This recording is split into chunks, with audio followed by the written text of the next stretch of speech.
हम बात कर रहे हैं द एज फाइल्स की। नहीं, ये कोई फिल्म नहीं है, ये है राहुल गांधी की प्रेस कॉन्फ्रेंस और उसमें लगाए गए वोट चोरी के बड़े आरोप, जो कि खासकर हरियाणा विधानसभा चुनाव के संदर्भ में उन्हें लगाए। राहुल गांधी ने इसे हाइड्रोजन बम जैसा बड़ा खुलासा बताया, जिसमें कहा गया कि हरियाणा में 25 लाख से ज़्यादा फर्जी वोट डाले गए हैं। और साथ ही साथ एक बड़ी दिलचस्प चीज़ सामने आई। उन्होंने एक ब्राज़ीलियन मॉडल की तस्वीर दिखाई, जिसके लिए उन्होंने बताया कि यह हरियाणा की वोटर लिस्ट में सीमा, स्वीटी, सरस्वती जैसे नामों से दर्ज है। तो इस वीडियो में विस्तार से जानेंगे कि क्या कुछ आरोप लगाए राहुल गांधी ने और इसके अलावा वो कौन सी बड़ी बातें हैं जो उन्होंने की। नमस्कार, मेरा नाम है हर्षवर्धन सिंह और आप देख रहे हैं द एज। सबसे पहले बताते हैं राहुल गांधी के बड़े आरोपों के बारे में। तो राहुल गांधी ने आरोप लगाया कि हरियाणा के विधानसभा चुनाव में लगभग 25 लाख फर्जी वोट डाले गए, जो कुल मतदाताओं के लगभग 12.5% थी। हरियाणा के युवाओं, बिग पिक्चर है कि आपकी सरकार चोरी की गई, चोरी की सरकार है, फेक सरकार है। 2 करोड़ वोटर हरियाणा में, 25 लाख वोट चोरी, 8 में से 1 वोटर चोरी का। 12.5% वोट चोरी थी हरियाणा में। उन्होंने बताया कि चुनाव आयोग ने इस मामले में पूरी पारदर्शिता या उचित जांच नहीं की और वह भाजपा के सहयोगी बने।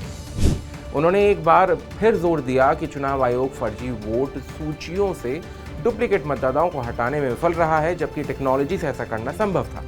कांग्रेस नेता ने यह भी कहा कि इसी वजह से हरियाणा में कांग्रेस की जीत को बड़े पैमाने पर सेंध लगी। अब ये डुप्लीकेट्स, चाहे ये फोटो हो या ये डुप्लीकेट आईडीज हो, ये डुप्लीकेट आईडीज हैं। बूथ नंबर 431, 508 शशांक गिरी 14 बार वोट कर रहे हैं। बूथ नंबर 130, 31 रुद्राभिषेक जैन, नमन जैन 18 बार वोट कर रहे हैं। मगर सवाल उठता है कि ये ईसी डुप्लीकेट्स क्यों नहीं हटाता? डेटा का समय है, ये एआई का समय है, 2 मिनट में आप क्लीन कर सकते हो। आपको सिर्फ डुप्लीकेट नेम्स निकालो, डुप्लीकेट नेम्स निकल आएंगे। डुप्लीकेट एड्रेसेस निकालो, डुप्लीकेट एड्रेसेस निकल आएंगे। डुप्लीकेट फोटो निकालो, डुप्लीकेट फोटोज निकल आएंगे। ये क्यों नहीं कर रहे हैं?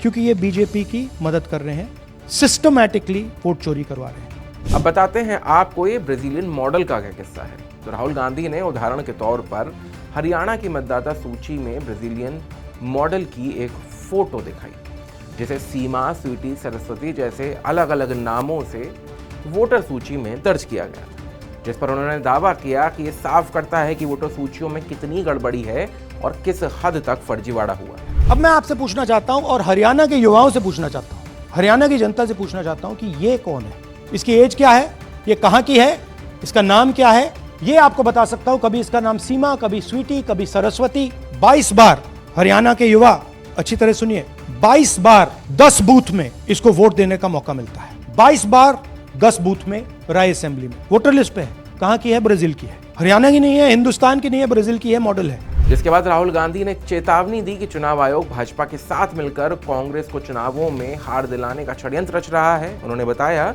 कि कई ऐसे लोग हैं जो बिहार और हरियाणा सहित कुछ और राज्यों में भी डबल वोटर हैं, जो कि इस वोटर सूची में मौजूद हैं। तो इन तीनों ने और नरेंद्र मोदी जी ने और अमित शाह ने मिलकर हिंदुस्तान की डेमोक्रेसी को खत्म कर दिया है। इस प्रेस कॉन्फ्रेंस के बाद हरियाणा के मुख्य चुनाव अधिकारी ने 2 ट्वीट किए, जिसमें से एक में हरियाणा असेंबली इलेक्शन 2024 से जुड़े कुछ फैक्ट्स थे और दूसरे में कहा गया कि नेता प्रतिपक्ष श्री राहुल गांधी के आरोपों का एक विस्तृत जवाब जल्द ही आए। राहुल गांधी ने साफ किया कि हरियाणा में हुए बड़े धोखाधड़ी के स्कैम का असर बिहार में आगामी विधानसभा चुनाव में भी देखने के लिए मिल सकता है।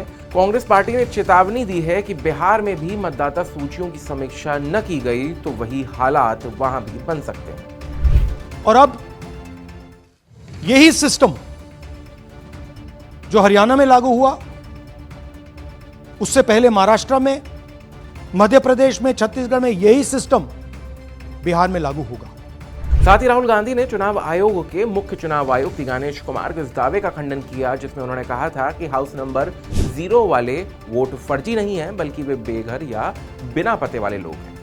राहुल गांधी ने इसे झूठा करार दिया और कांग्रेस की खुद की जांच के नतीजे साझा किए, जिसमें हाउस नंबर 0 वाले वोटरों की पहचान न होने पर उन पर संदेह जताया गया। ये देखिए ज्ञानेश जी का ज्ञान, सुनिए जरा। ये कह रहे हैं कि हाउस नंबर 0 का मतलब होमलेस, जिसके पास घर नहीं है। इलेक्शन कमिश्नर खुलकर देश को झूठ बोल रहे हैं। तो ये देखिए हाउस नंबर 0, और ये एक उदाहरण है, हमारे पास बहुत सारे उदाहरण हैं। थोड़ा जूम इन कीजिए, नरेंद्र जी हैं ये इनका घर है। अब प्रॉब्लम क्या है, जब हाउस नंबर 0 होता है और अगर हम वोटर को चेक करना चाहते हैं तो तकरीबन इम्पॉसिबल है। हमने इनके गांव में किसी को भेजा, लोगों को भेजा, फोटो से वेरीफाई करना पड़ता है, ढूंढ कर ये है। उन्होंने बिहार के लोगों से अपील भी की है कि वे अपने मताधिकार के प्रति जागरूक रहें और किसी भी प्रकार की अनियमितताओं पर नजर रखें ताकि लोकतंत्र मजबूत रहे। वहीं राहुल गांधी ने एक दिलचस्प बात कही। राहुल गांधी ने स्पेशल इंटेंसिव रिवीजन SIR की जो बात थी उसका समर्थन किया और कहा कि इसका उद्देश्य टाइम पर मृतक,